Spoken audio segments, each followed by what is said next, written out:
Сквошот е релативно млад спорт во Македонија, присутен веќе 10 години со мал број сериозни приврзаници и поголем број рекреативци.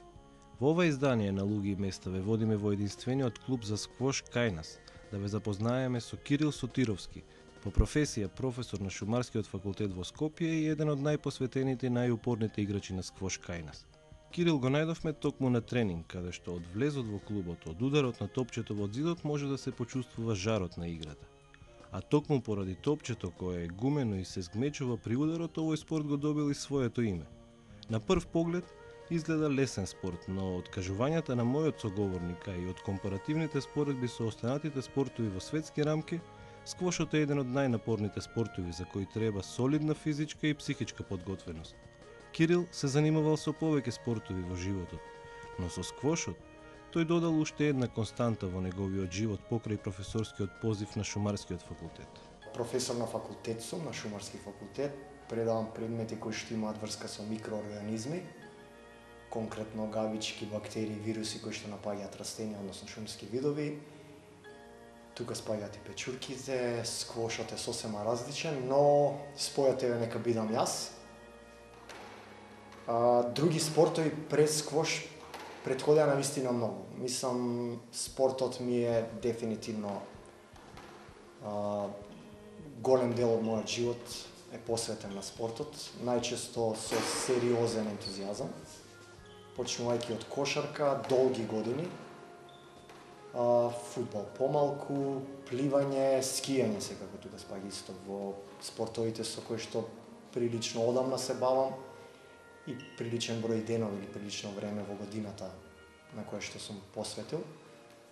Во последните 10 години сум дефинитивно околу сквошот и мислам дека до крај на живот ќе останам сериозно посветен на сквошот. Првите негови контакти со сквошот биле од медиумите, но од оваа временска дистанца се сеќава дека сето тоа немало многу со она што навистина представува сквошот. Со отварањето на првиот клуб за овој спорт кај нас, започнува и неговата сквош приказна. Вистинскиот контакт беше во Скопје, токму во клубот во кој што се наоѓаме сега. Неколку дена или неколку недели по отварањето, тоа е точно веќе пред 10 години. Значи клубот постои 10 години. Јас се бавам со спортот 10 години. Во Македонија навистина многу млад.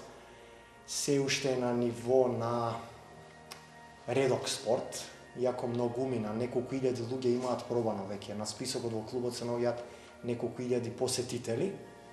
Од тие неколку илјади, неколку десетици се прилично навлечени на спортот, неколку стотици доаѓаат, да речем, почесто од обично. Малку сакав да се одвојам од колективните спортови, во кои што толку долго бев посветен, да речеме, 2 или 3 пати неделно, сериозно со друштво да играме кошарка, еднаш неделно одбојка, на скијање, знаете како се оди недела дена или секој викенд. Ми требаше спорт во кој што ќе видам на кое ниво сум сам, да немам изговор за тоа дека екипата не ме чини, или имаме слаб човек во екипата, или имаме најдобар човек во екипата, заради тоа победуваме. Конечно се најдов бидејќи е рекет спорт и е чист спорт, се игра на затворено, во чиста средина, нема прашина. Интересно е тоа дека првите негови тренинзи биле со погрешен сквош, како што вели самиот. Подоцна, кога посериозно започнал да тренира, следувале вистинските сквош тренинзи и совладувањето на техниката на играње.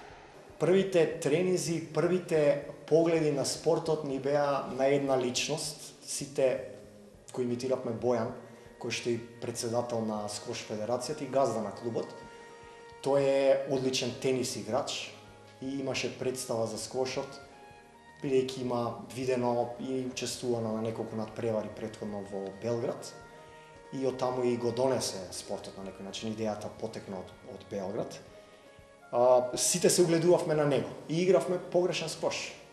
Игравме со силна серва, во принцип година или две игравме погрешно, дури не налета некој турски тренер, тука инструктор, кој што ни покажа дека може да се игра многу по-суптилно, многу по-прецизно, до зид. Ни покажа нови аспекти во спортот за кои што до тогаш можели само ги насетувавме, меѓутоа и не знаевме како изгледаат. тогаш, условно кажаме, и немаше толку на интернет, потешко се доаѓаше до снимки. Денес е нешто полесно, така да ги гледаме врвните играчи, ако не во лайв стрим, тогаш на YouTube, па добиваме представа како треба да изгледа и се трудиме тоа да го на некој начин да го повторуваме, односно да го изведеме или реизведеме на свој начин. Имав среќа што остварував брзо контакти со странски играчи тука. Клубот е магнет за дипломатскиот кор, за луѓе кои што беа во НАТО на Косово, да речеме, и сите тие беа на повисоко ниво од повеќето играчи тука. Јас најчесто играв со нив и од подобриот се учи.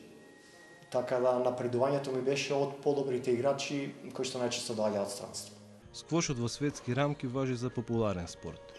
Името на спортот во слободен превод значи згмечено, алудирајќи на змечувањето на гуменото топче при ударите. Се игра во затворена просторија, се игра со едно гумено топче, кое што е празно однатре и кое што е со релативно мали димензии.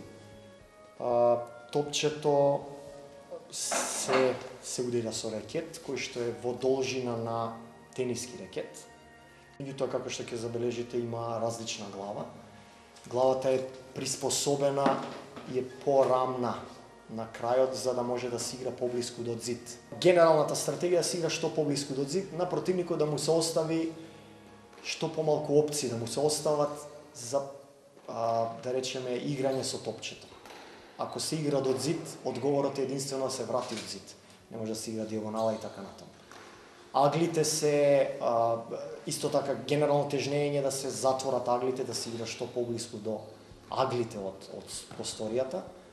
Во моменти кога може да се скрати, ако противникот се доведе многу назад, да може му се скрати топчето, да нема време да го стигне.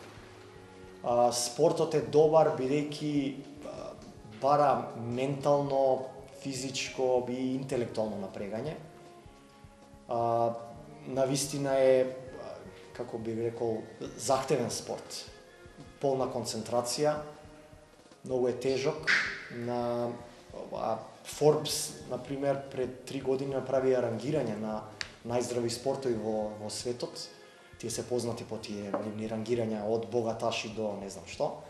Го рангира спортот на прво место.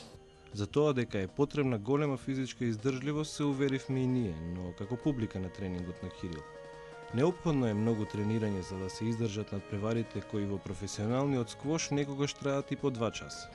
Навистина треба човек да е многу спремен. Бара овој спорт ужасна физичка спремност. Трае 2 часа, кај нас најдолгите надпревари, да речеме финалиња и полуфиналиња, траеле 35 минути. Тука улога има и техничката наша подготвеност, која што не е на тоа ниво, а секако и физичката издржливост. Се брои секој поен, значи и сервиран и примач на серва може да освои поен. Гемот, односно сетот, се освојува со 11 освоени и минимум 2 разлика. Може да има разлика, значи ако е 10-10 се игра до 12 или до 2 разлика. На официјалните надпревари е до 3 добиени, значи подобар од 5. Во некој случај, ако е подолг турнир, а се игра во еден ден, првите неколку надпревари, значи елиминациите и така натаму, се играат во 2 добиени, односно подобар од 3. Кирил не го крие задоволството од тренирање сквош. Покрај одржувањето на физичката подготвеност, тој ја издвојува и возвишеноста што ја чувствува после ваков физички напор. Нема да кажам ништо ново ако кажам дека после добар надпревар или после добар тренинг, и ако си долго уморен, се чувствуваш навистина возвишено, ослободено, се лачат оние ендорфини за кои што тркачите знаат или бициклистите исто знаат. Во Македонија голем број луѓе се бават се поинтензивно со овие некои спортови кои што се, да речем, попопуларни заради тоа што излегуваат на телевизија и така натаму. И тие го знаат тоа чувство. Многу луѓе го знаат чувството кога после изузетен напор се чувствуваш возвишено на некој начин. Тоа го чувствуваме тука. Јас се сеќавам на неколку мечеви мои званични на официјалните првенства. Да речеме, третото првенство, финалето, кое што го освоив за прв пат. Финалето беше 3-2 и траеше тогашни 35 минути. Тие 35 минути се веројатно споредено со тенис повеќе од час и половина, бидејќи одмор нема. Нема дофрлување на топки, нема пешкири, после секој поен за 2 или 3 секунди се започнува следниот. Постојат некои мерења дека се трошат и до 1000 калории во половина час интензивен тренинг на сквош. Така да чувството е навистина убаво и се сеќавате долго на тие моменти. Значи, после тоа финале и ден денес го памтам, после 4 или 5 години, точно се сеќавам на последните неколку поени и на прегратката со противникот тогашен, кога едва и на нозе се додржавме кога заврши мечот. И покрај обидите да направат лига на државно ниво, тоа не успеало кај нас. Затоа денес сквош играчите се надпреваруваат на викенд првенства и Куп на Македонија. 6 првенства до сега се одржани официјални, едно неофицијално, и 4 Купа на Македонија и неколку турнири. Се обидуваме во последните години да имаме еден летен отворен и еден зимски отворен турнир. По тоа отворен подразбирам можност да учествува инострански надпреварувачи. И тука е дипломатскиот кор, како што спомнав, евентуално бизнис, некоја заедница, странци кои што го практикуваат спортот и на некој начин отвараме можности и за дружба и за мешање со нив и за активно играње. Од 6 првенства, последните 4 јас ги имам победено. Првото официјално го изгуби во финале и второто стигнав до трето место. Последните 4 првенства ги освоив.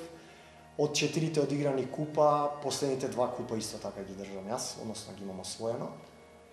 И од неколку отворени турнири имам неколку први, неколку втори места. Од учества во странство би спомнал тимски надпревари Балкан Куп во Љубљана и во Белград, колку што се сеќавам. Во последните 3 години имаме 2 учества во Македонија. И неколку учества имам самостојни на отворени првенства на Србија и на Белград, колку што се сеќавам. Повеќето се порази во странство и нема тука од што да се срамеме, бидејќи тоа се и помлади играчи, играчи кои што имаат тренери и така натаму. Меѓутоа имам и неколку победи, како и неколку колеги мои од Македонија во однос на послабите, да речем, надпреварувачи, сеќавам од Црна Гора, Босна и Романија, имаме неколку победи остварени. Кирил денес е сертифициран тренер за деца од Европската сквош федерација. Неколку деца веќе се залюбиле во овој спорт и активно тренираат. Секој дете велам дека е талентирано, не постои неталентиран човек. Јас ја држам тезата дека 1% е талент, а 99% е не само работа, туку тешка работа. И верувам дека со труд, со повторување, секој може да постигне напредок. Меѓутоа, не се работи само за сквошот. При активно бавење со спорт, со било кој спорт, па и сквош, се гради и личност.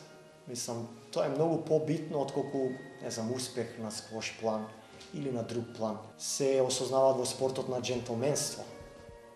Сквошот е малку деликатен, бидејќи двајцата надпреварувачи го делат просторот, играат со рекет и играат прилично динамичен и брз спорт. Често пати доаѓа до условно несакани ситуации кога сакаат истиот простор да го освојат. И се знае, постојат правила дефинирани кои што таквите ситуации ги решаваат. Треба да се тргнат и така натаму. Најчесто нефер играчите, другите ги избегнуваат и не играат со нив, така да брзо излегуваат од спортот. А ние ве запознавме со еден од оние поупорните кои остануваат во овој спорт со желба своите искуства да ги пренесат и на помладите генерации. Овде е крајот на ова издание на Луѓе и места. Почетокот на следното е за 7 дена кај некои други луѓе на некое друго место.